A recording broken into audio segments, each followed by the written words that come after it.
Bonjour peuple de Dieu, j'espère de tout cœur que vous vous portez bien. Moi je vais bien ici. Euh, je voudrais parler d'un sujet qui est assez lourd.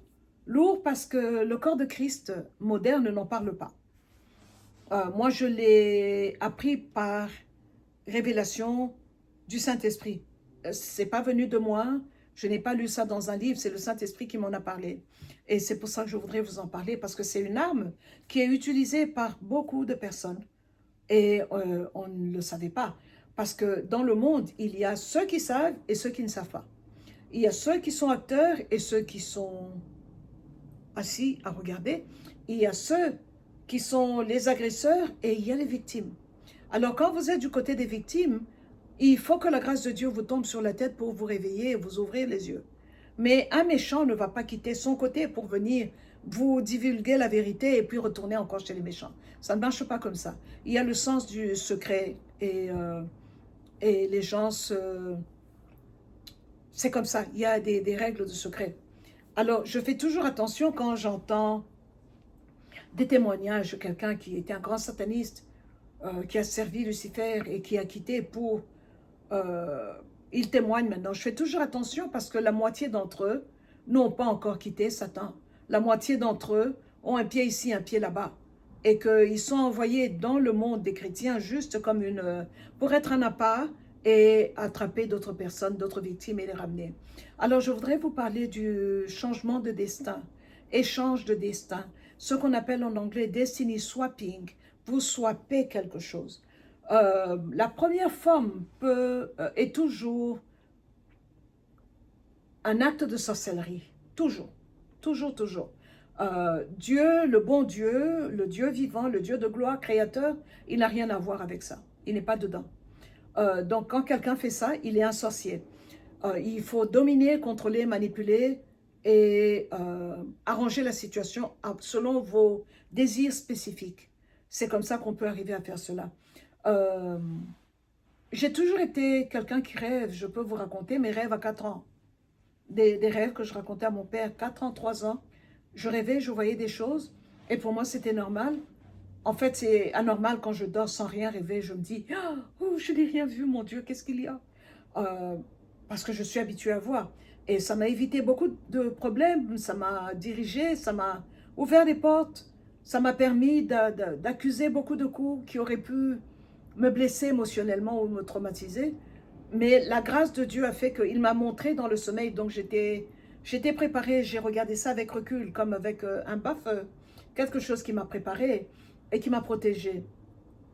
La toute première fois que cette arme de destiny swapping a été faite dans ma vie, je devais avoir 11 ans, 12 ans. Et comme toutes les familles africaines, on a toujours des cousins à la maison. Des cousins du côté de papa, du côté de maman, on n'est jamais seul. C'est toujours une grande famille élargie que j'aime beaucoup d'ailleurs parce que ça nous permet de connaître mieux la famille, ça nous permet de communiquer, ça nous permet de rire avec quelqu'un, de partager, d'avoir toujours quelqu'un à qui emprunter de l'argent. Bref, on ne peut pas être solitaire et dans la solitude quand on vient d'une famille africaine parce que nous sommes nombreux. Et il y en a qui vous servent de thérapeutes, les plus stables, et puis bon, il y a les fous. Comme dans chaque famille, on a tous des personnes à problème. Alors cela étant dit, j'ai grandi comme ça avec une grande famille autour de moi. Il y avait toujours quelqu'un. Et ça m'a aidé d'ailleurs à me façonner en tant que personne. J'avais des aspirations, je veux être comme celle-là, non, je ne veux pas être comme celui-là. Et ça m'a permis de choisir et de me faire une petite, de me tailler, de me faire une petite personnalité. Mais c'est à l'âge de 12 ans que le destiny swapping a commencé. Ça a commencé, je voyais dans mes rêves qu'on me faisait du mal. On m'imposait quelque chose que je ne voulais pas. On m'arrachait des choses qui étaient à moi. On me forçait à faire au pire, même ce qu'on appelle mari de nuit. On me violait dans mes rêves, mais je ne savais pas comment me défendre. Je ne savais pas comment bloquer ça. Et à l'époque, on était catholique traditionnel romain, donc on allait à l'église et à Sainte-Anne et à Kinshasa. Et de l'autre côté, on faisait l'adoration des ancêtres, le culte des ancêtres. Donc c'est comme ça que j'ai grandi dans cette ambivalence, dans ce syncrétisme qui a fait que je n'avais pas la force que j'ai aujourd'hui. Alors, je subissais et je n'étais pas contente. Et j'étais dépressive et je me sentais vidée de mon énergie. Et alors tout ça, je le voyais, mais je ne savais pas comment me battre. Et je ne comprenais vraiment pas ce qui m'arrivait. Et je n'avais pas de professeur spirituel. Parce qu'il y a des enfants qui naissent, qui ont déjà tous les dons en eux. Ils ont juste besoin de quelqu'un qui va naviguer et qui va les diriger. Et moi, je n'avais pas ça. Alors, c'est des années après, quand le Saint-Esprit est venu dans ma vie, qu'il a commencé à me, à découvrir des choses, littéralement, à découvrir les choses et à me les montrer et à m'aider à comprendre. Et c'est là où j'ai compris c'était quoi le destiny swapping. C'est là où j'ai vu qu'il y avait même un terme pour cela. Je savais c'était quoi la sorcellerie étant africaine, mais je n'avais pas compris les ramifications. Alors, il m'a expliqué comment cela se passe, comment vous pouvez transvaser et prendre toutes les bonnes choses qui sont dans la vie d'un enfant et vous les prenez, vous les mettez dans votre vie à vous. Et comme ça, vous, vous agrandissez, vous, vous élargissez. Vous êtes plus éclatant pour ces femmes qui cherchent des hommes ou qui cherchent de l'emploi. Vous êtes attirant, mais ce n'est pas votre force à vous. Il y a vous et vous prenez chez les autres. Et vous êtes superposés comme ça, en sandwich. Et ça fait un éclat inhabituel. D'aucuns pourraient dire que vous êtes charismatique, vous êtes intéressant. Mais non, c'est pas à vous, vous avez volé. Et c'est ça qui m'était arrivé, à bien d'autres personnes d'ailleurs. Mais savoir est une bonne chose parce que quand j'ai commencé à prier, je savais que j'étais dans des problèmes. Et donc il fallait matcher ma prière, ma repentance et ma dévotion et mon sérieux à la prière au mal qui était là dans ma vie. Je ne peux pas vous donner un petit comprimé d'aspirine pour une infection qui a du pu, il faut matcher le problème à la solution. Et il n'y a que le Saint-Esprit qui peut faire cela pour vous. Alors, le destiny swapping est fait, comme je vous le dis, donc d'une personne à une autre. Et des années après, j'ai compris que une famille peut être la victime de destiny swapping. Et ça s'est passé dans ma famille à moi. Euh, pour des raisons évidentes, je ne vais pas entrer dans des détails précis, mais j'ai mille et une histoires à raconter. Les unes les plus... Des histoires faramineuses qui vous... Really, je crois que je vais commencer à écrire des scripts de films d'horreur, des petites mini-séries d'horreur.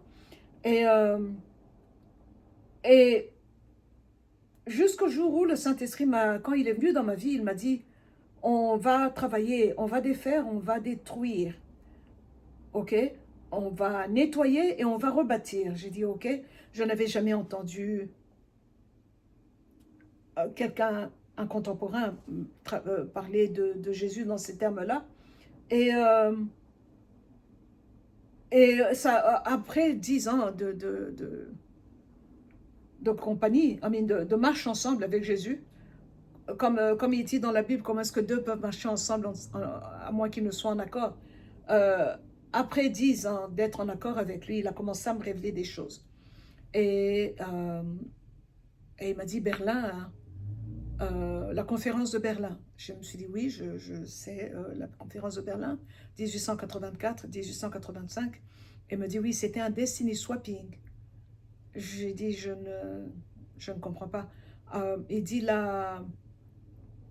chaque territoire africain qui a été colonisé par un territoire européen, il y a eu un destiny swapping.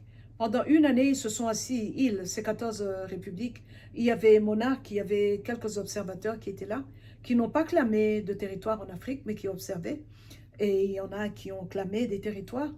Et ils ont pris la carte de l'Afrique, ils l'ont renommée, ils ont enlevé les noms des rivières, des montagnes, des territoires, des villes. Ils les ont rebaptisés selon leur désir, leur plan. Donc, ils ont enlevé vos noms, ils vous ont baptisé d'après leur plan, et c'est comme ça qu'ils ont fait le destiny swapping. Ceux qui étaient à l'Afrique, ils l'ont emporté, ils l'ont emmené en Europe, et ceux qui étaient de l'Europe, à savoir la poubelle, les saletés, ils les ont mis sur le continent africain. Alors, dans mon territoire à moi, la République démocratique du Congo d'aujourd'hui, qui était une colonie du royaume belge, Léopold II était le monarque de l'époque. Il a envoyé ses émissaires dans toute la République et ils sont entrés, ils ont fait signer les rois africains avec une goutte de sang sur le X comme signature. Ils ne savaient pas écrire comme nous le savons aujourd'hui, nous pouvons le faire aujourd'hui. Ils ont signé, mais ça a été un acte de soumission par le sang. C'est un pacte par le sang.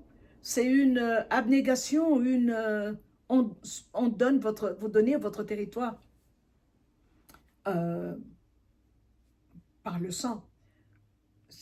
Et de l'autre côté, dans le Katanga, qui est ma province à moi, mon arrière-grand-père, le roi Moussiri, et le roi Luzinga des Batabois, n'ont pas voulu signer. Et il y a eu des guerres, et ils ont été tués, ils ont été décapités, la tête est tombée, la terre a bu le sang. Ça a créé un traumatisme, un séisme spirituel qui a continué à se faire sentir jusqu'à l'année passée. Euh, la terre a bu le sang, elle s'est retournée contre nous. La couronne est tombée par terre, la lumière est tombée par terre et la gloire est tombée par terre. Et ils ont collecté cela, ils l'ont emmené en Europe et Léopold II les a incorporés dans sa couronne. Et c'est comme ça que lui, il a pu expandre la Belgique et la Belgique a pu connaître euh, son apogée. Euh, la Belgique a pu être construite avec l'argent et les richesses qui venaient du territoire congolais. Alors, c'est pour cela que jusqu'à aujourd'hui, les réactions des Katangais sont différentes des réactions des autres Congolais. Les autres Congolais, si vous êtes Congolais et vous m'écoutez, et que vous croyez en Dieu, vous devez prier pour briser ce pacte sanguin que vos rois ont fait. C'était un amalgame de sang avec la Belgique. Et il faut vous en défaire, il faut vous en découdre. Le Katanga n'a pas ce problème-là. Vous avez des problèmes que nous ne l'avons pas. Et nous avons des problèmes que vous n'avez pas. À cause de ces actes-là. Cet acte-là qui a signé, qui a déclaré, qui a sonné le glas, si je peux utiliser ce mot. Alors, c'était une forme de destiny swapping où tout un groupe de personnes a été recouvert par une obscurité voulue et prévue par un autre groupe de personnes. Et donc, c'est ça le destiny swapping qui a eu lieu. La conférence de Berlin était donc une conférence de destiny swapping, tout simplement. Ils se sont mis en accord, ils sont venus, ils ont volé, pillé, et ils ont volé notre destin. Et il a fallu que dans la plénitude du temps, que la coupe des prières, la coupe des pleurs et des lamentations des Africains puisse se remplir. Elle a été remplie. Elle a été remplie. J'ai le plaisir de vous annoncer qu'elle a été remplie et que Dieu, étant juste, a entendu et qu'il a ramené les choses en ordre, là où elles doivent être. Et c'est pour ça que vous voyez l'Europe de l'Ouest être ce qu'elle est. Et ce n'est que le début. Elle est en train de recevoir. Vous voyez comme un boomerang, elle a envoyé des choses et les choses sont en train de revenir. Donc voilà le premier épisode de Destiny Swapping. Le deuxième sera sur le swapping sexuel. Comment le swapping sexuel et la nourriture sont les meilleures façons de swapper les destins des gens. Et nous devons vraiment être vigilants parce que, surtout à l'Ouest, la culture occidentale fait que les gens vivent dans une bulle où voient tout sous des lunettes roses et tout va bien. Non, tout ne va pas bien. Il y a des gens qui sont là pour vous nuire et pour vous faire du mal. Et nous devons vraiment faire attention et nous devons vraiment ouvrir les yeux. Voilà ce que je voulais partager avec vous pour aujourd'hui. Merci beaucoup et que Dieu nous bénisse tous. À la prochaine.